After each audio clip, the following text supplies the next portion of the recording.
Ugradnja implantata je jednostavan, bezbolan i potpuno siguran način nadomještanja jednog ili više zuba koji nedostaje u usnoj šupljini. 3D implantologija najsuvremenija je izuzetno precizna metoda koja znatno ubrzava i olakšava postupak ugradnje zubnih implantata. Doktori dentalne medicine Centra Štimac imaju višegodišnje iskustvo s najnovijim trendovima u implantologiji, stoga im se možete obratiti s punim povjerenjem.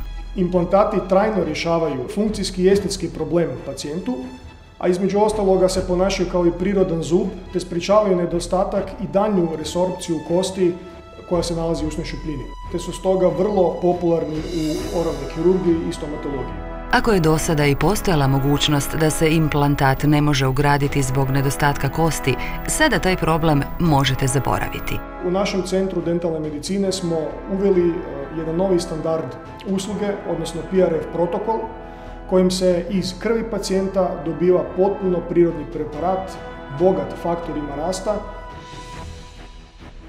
Faktori rasta su bitna karika u cijeljenju mekih i tvrdih koštanih tkiva, te je stoga nezamjenjiv u oralnoj kirurgiji i implantologiji.